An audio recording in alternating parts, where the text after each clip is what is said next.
I need a volunteer! The general's voice boomed across the entire base. Dead silence. Not one soul stepped forward. Suddenly, a thin figure emerged from the crowd. Just a file clerk, hair tied back, ink still staining her fingers. Laughter erupted. She just pushes papers. What's she gonna do against the drill sergeant? But minutes later, the laughter died. The general stood frozen, gasping. Did you just take down my drill sergeant? Among the muscled soldiers at the military base stood a small woman with long brown hair and a thin frame that seemed to disappear in crowds. Her name was Elena Marlowe, 26 years old, file clerk. She spent her days typing reports, organizing records, and distributing training documents. Nothing glamorous. Nothing that mattered to the warriors around her. They called her by a mocking nickname, Paper Girl. When young soldiers wheeled ammunition carts across the yard, they'd whistle and tease, "Hey, Elena, write me a report on what time the sun came up today." She would just smile quietly, clutch her stack of files closer, and say nothing back. In the mess hall, nobody sat at her table. To them, she was an outsider, someone who didn't belong in their world of training and combat. She ate alone, reading policy manuals, while conversations about weapons and tactics swirled around her. One morning, during push-up drills, Elena walked past the training yard. A young recruit had dropped his insignia pin in the dirt. While drill sergeants barked orders, she quietly bent down, picked it up, cleaned it carefully, and placed it neatly on a nearby equipment table. Such a small gesture, full of respect for the uniform, even if the person wearing it had never shown her any respect in return. Nobody noticed except one private, who whispered to his buddy, "She's actually really kind."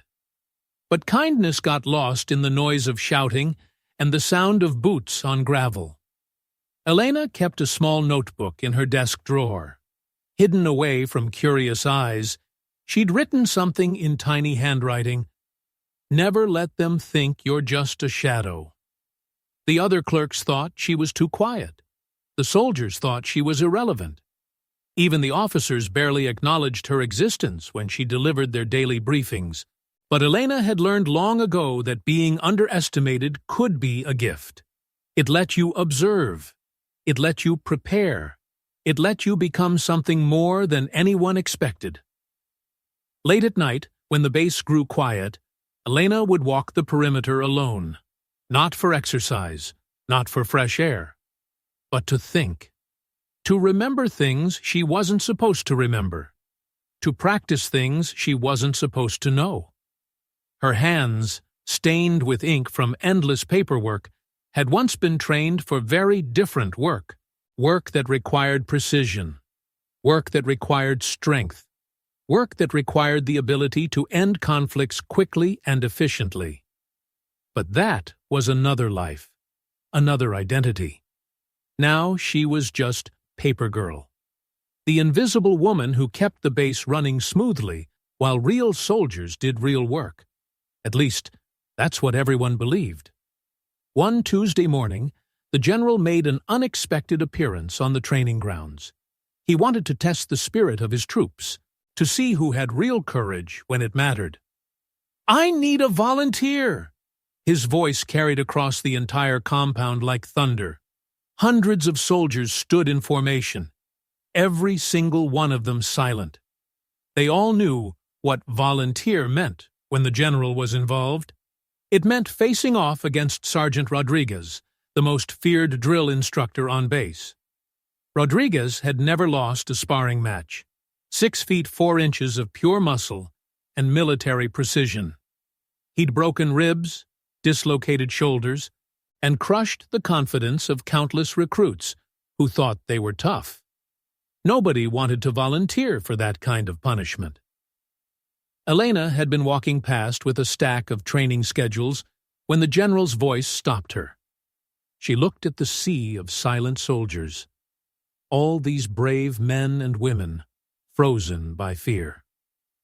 Without thinking, she set down her paperwork and stepped into the circle. The laughter started immediately. "Oh my God! The paper pusher wants to fight," someone called out. "This is going to be over in 10 seconds. Someone call the medic!" Sergeant Rodriguez flexed his hands and grinned with predatory satisfaction. "All right, sweetheart, let me give you a crash course in real military action." The crowd pressed closer, expecting entertainment. They were about to watch Paper Girl get demolished by a professional warrior. But as Elena prepared for the match, something strange happened. She tied her hair back with practiced efficiency. She removed her rings with the careful precision of someone who'd done this many times before. Her stance shifted subtly, weight distributed with perfect balance. One observant soldier nudged his buddy. "Wait, look at how she's standing. That's not civilian posture." "What do you mean?" "I mean, she looks like she actually knows what she's doing." The match began. Rodriguez charged forward like a freight train, expecting to end this embarrassment quickly. Elena sidestepped with fluid grace. In 3 smooth movements, she spun behind him, applied a textbook arm lock, and sent the massive drill sergeant face first into the sand. The entire training ground fell dead silent. Rodriguez scrambled to his feet, confused and angry. "Lucky shot," he growled, charging again. This time, Elena was ready. She used his momentum against him, a hip throw that sent him sailing through the air like a rag doll. He hit the ground hard, gasping for breath. The general's jaw dropped. What in the hell just happened? Elena stood calmly, not even breathing hard. She helped Rodriguez to his feet with respectful professionalism, then straightened her uniform and retrieved her paperwork. "Sorry for the interruption, sir," she said quietly to the general. "Will there be anything else?" The crowd remained frozen in shock. This wasn't possible.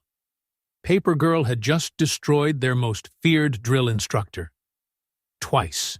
A young sergeant standing nearby was trembling slightly. He whispered to his companion, "I've seen those moves before. In advanced combat training. That's special operations level stuff." "No way. She's just a clerk." "Clerks don't move like that. Clerks don't fight like that. That was professional-grade combat training." As Elena walked away, carrying her stack of mundane reports, every eye followed her.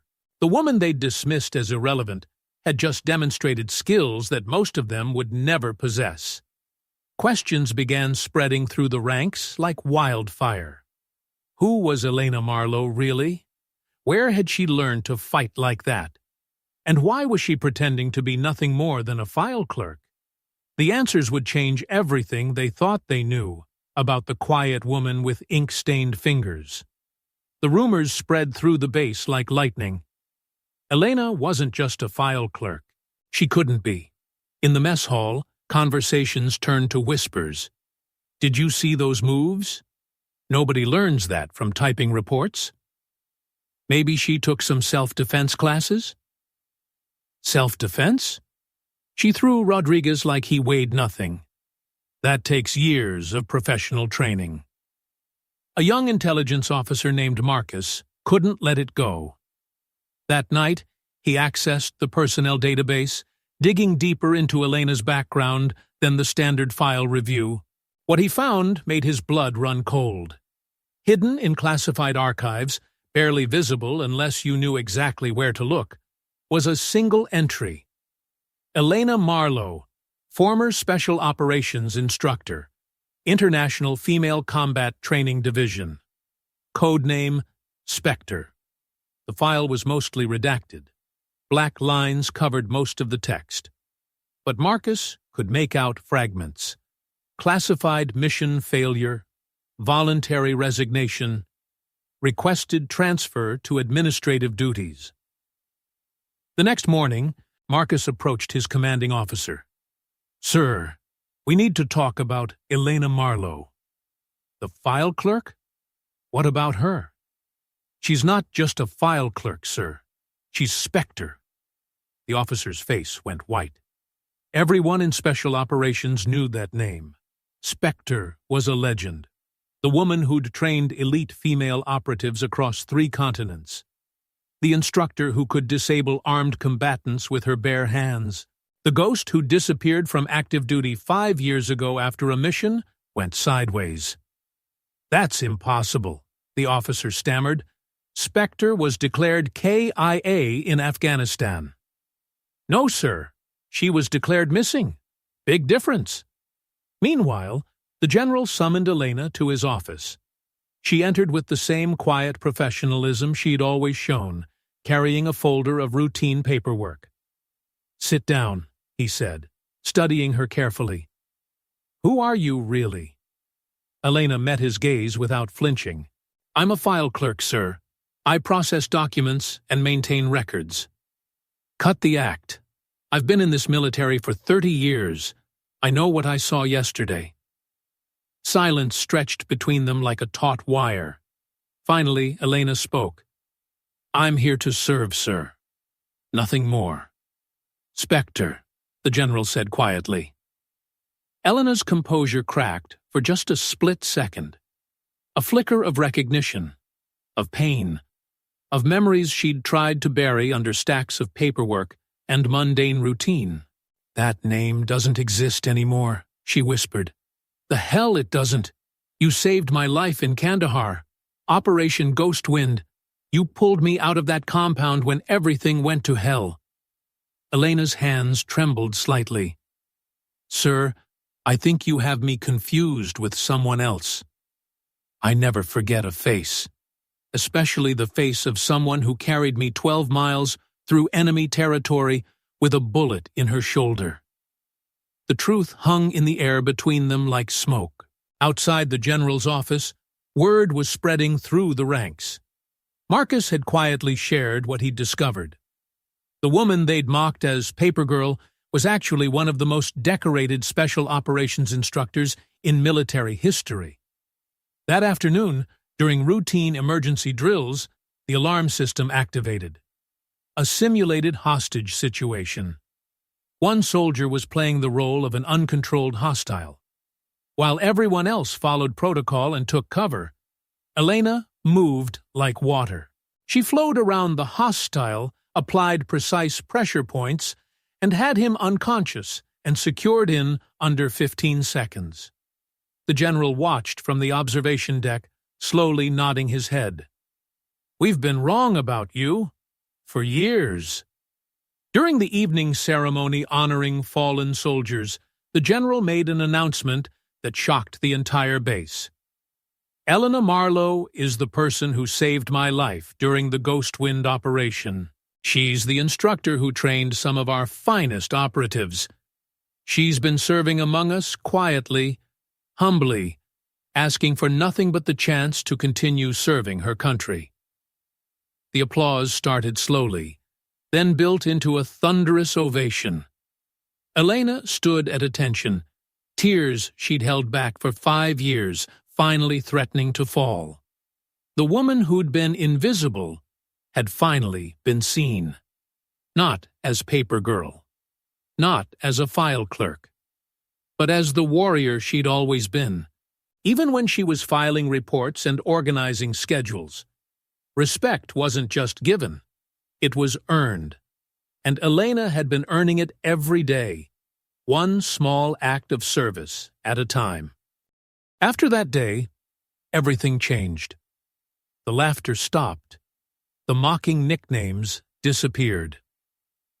When Elena walked through the mess hall, soldiers stood up and nodded respectfully. Young recruits began sitting at her table during lunch. Not to gawk or ask about her past, but to learn from her quiet wisdom. "Ma'am," one private asked nervously, "could you teach me how to tie combat boots properly?" Elena smiled, the first genuine smile anyone had seen from her in years. Of course. She didn't brag about her past. She didn't demand special treatment. She simply continued doing what she'd always done, serving others with quiet competence. The general issued new orders to all officers. Never underestimate anyone based on their job title. Every person on this base has value, regardless of their assignment. The culture began shifting.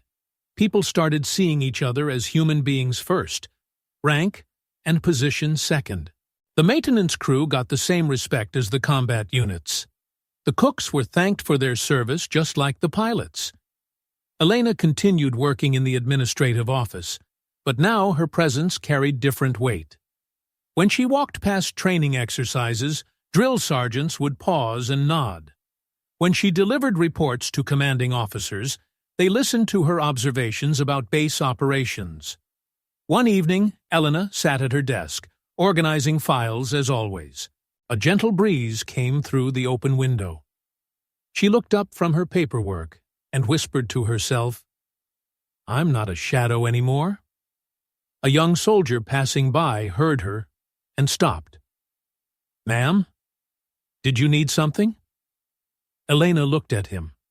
This kid, who probably wasn't even 20 years old, showing her the respect she'd waited years to receive. "No," she said softly. "I have everything I need." The soldier smiled and continued on his way. Elena returned to her paperwork, but something had changed. The forms and reports weren't just bureaucratic busywork anymore. They were part of something bigger, part of serving the people who served their country. She was still Elena Marlowe, file clerk. But now she was also Elena Marlowe, respected member of the military community. Someone whose opinion mattered. Someone whose service was valued. The base had learned an important lesson. Heroes don't always wear combat gear. Sometimes they wear simple uniforms and carry clipboards. Sometimes they work quietly in the background, making sure everything runs smoothly so others can do their jobs. Type "I will live kindly." If you believe that every person deserves respect, regardless of their job title or position. Elena Marlowe's story isn't just about a sparring match on a training ground. It's a reminder that the quiet people around us might carry strength we never imagined. For years, she was overlooked, dismissed, treated as irrelevant. But when truth emerged, everyone realized that a person's worth isn't measured by their title or position. It's measured by their character and heart. In your daily life, you probably encounter Elenas everywhere. The janitor who keeps your building clean. The receptionist who greets you each morning. The cashier who processes your groceries with a smile. These people might seem ordinary, but they could be extraordinary in ways you'll never know. Don't judge anyone based on their job or their quiet demeanor. Some of the strongest people choose to serve in simple ways. Live with kindness, because someday you might discover that the person you overlooked was actually the person holding everything together. And remember, respect isn't about rank or status. It's about recognizing the human dignity in everyone you meet. If you believe in stories that touch the heart like this one, leave a comment. And don't forget to subscribe to SN Quiet Stories. We tell the stories that shouldn't be forgotten. Real people are creating and telling stories, not mass-produced AI.